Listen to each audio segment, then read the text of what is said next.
Besides that, we love each other's work. Yeah, Yeah, that's a good start, right? Well, it's, there's a relatively small community of Puerto Rican artists in New York and New Jersey, despite the number of Puerto Ricans actually in New York and New Jersey. There's a relatively small community, I think, right? Would you say? Mm-hmm. And unfortunately, small community.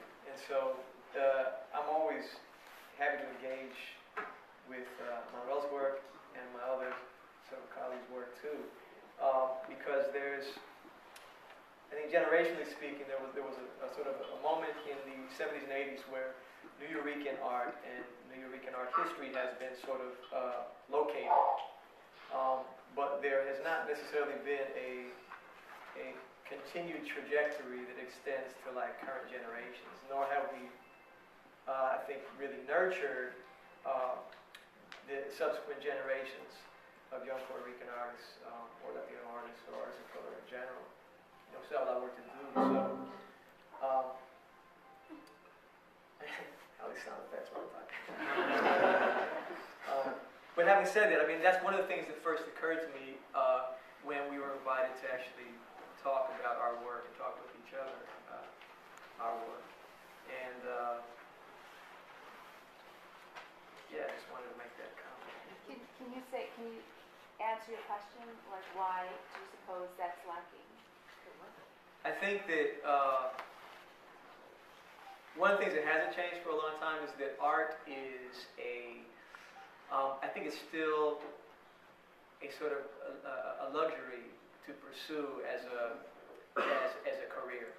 And even though it's not a luxurious career necessarily, it's a luxurious career for very few artists.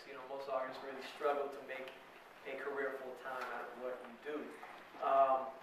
But it's not a practical sort of vocation. And the reality is that many in our communities need practical vocations. They grow up with that necessity. Survival is a reality. Economic survival. Those things sort of like precondition the choices we make towards our careers.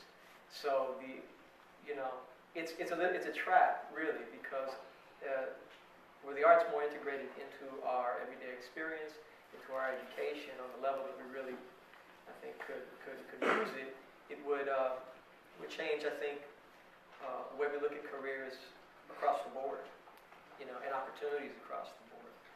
Yeah, I think also with the history of Puerto Rican art in general, the relationship with Puerto Rican artists from the island versus Puerto Rican artists here, and the fact that there were a number of Puerto Rican artists that would travel probably between San Juan and New York in the 50s, 60s.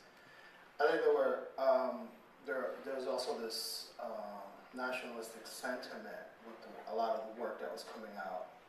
It was either that or you painted, or you had to paint the landscape, the old lady there, or the farmer, and the whole representation of agriculture. But or you did the kind of nationalistic leanings, and so there was no real place for it too in the art world. I think that's where someone like Juan Sanchez was able to kind of bring in the politics and the contemporary art aesthetic together and do that quite well, although I think he's underrepresented. And although we know who he is, and many artists know who he is, and he's influenced so many people, I think that's happened. And also we have other concerns, So Puerto Rican artists may have other formal or other aesthetic concerns, and all of their work may be informed by politics, and most of my friends and most of our friends in general, I think, make art that is informed by some kind of social issue or some kind of concern. The work has become a lot more global, and so you may not have, you may have small pockets of artists that now, not just Puerto Ricans kind of getting together with Puerto Ricans, but Puerto Ricans hooking up with other Caribbean people and being brought into the context of Caribbean art, and Would you say that's true? Yeah, I mean, it's happening more and more with our generation, and will continue to happen more and more, I think. But hadn't happened to the, I mean, the Brook Museum had a big show of contemporary Caribbean art a year ago, a little more than a year ago, which was, you know, the first big show on contemporary Caribbean art, and I don't know how long, I don't even know if there was a big show like that previously in New York.